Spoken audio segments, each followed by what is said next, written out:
The sun is still rising over the mountains here. I think it's probably like 8 o'clock in the morning. It's crazy here.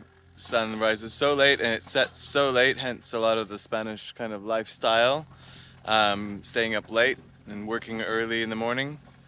Here we're finishing up the swale behind me. It's the last of a swale, a contour berm, and a swale on this steep slope where the dying almond trees are above the animal area at project Fundación Nana Viva at La Quinta in Guasil, Andalusia. And the way it works here is that we get our water from the road, but we're also working with incredibly steep slopes. So they tend to cut them on a vertical. So we're actually widening the access road to the animal area here. Juan is just down there pruning the cork tree and getting ready to widen the opening because we can't really get big loading trucks in here, and we're going to need a lot more organic matter and going to need to move the firewood and all these different things.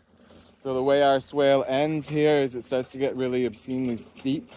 And so what we're doing is we're going to take some of the extra fill from what we're cutting off the side of the road here. And we're going to pile it up. And so this swale actually is going to get quite narrow. And right here where it enters, we're going to be putting it, basically it's going to be narrowing out, but it's also going to be one rock sieves of rock material so that when the water hits our nice rolling dip, I'll show you. But we're just finishing up here. So we've got road erosion here, and you can see how steep those vertical slopes are, but we have the road erosion here.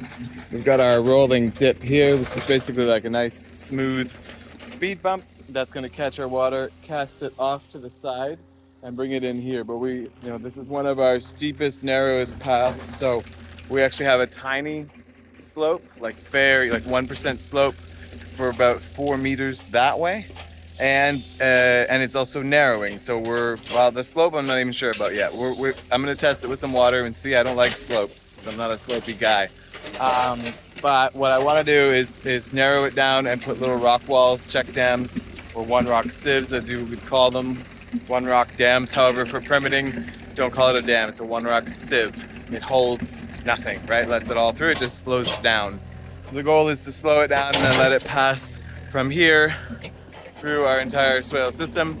This is a lower swale, so it doesn't connect to any of the other ones, but what we're going to do is in underpasses for the water valleys here, sometimes they'll have just like a smooth rock wall where the water is really moving quickly to let it then pass underneath the road. So we're actually going to do one of those at the outflow down here and use an old, it's like an old stone and tile horse trough that's really nice. So we're going to move that and position it so that the swale, after going through a bunch of organic matter filters and one rock sieves, slows down and then flows down this little rock face into that water trough for the animals.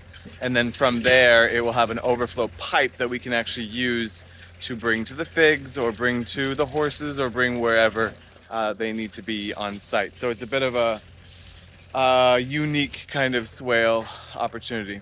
Anyway, I'm going to be needed down there where Juan is. So if you like this kind of thing, like and subscribe. Check the link in the comments for our free eco gardening 2-hour crash course. It has an urban permaculture crash course in there as well, and an introduction to permaculture. They're all 2 hours roughly and free online. And if you really want to get your hands dirty, join us for one of our intensive 1-week hands-on courses in the Outaouais region of Quebec, Canada, just the border of Ontario and Quebec. Beautiful little site with some great demos of flood-proofing, drought-proofing, permaculture, and so much more. I'm Graham Calder. I've been doing this since 2009, teaching and designing in over 11 countries now. So let me know what you're doing. What are your projects? What are your favorite plants? What can I do here that I'm not? And connect. Let me know. Cheers. See you in the next one.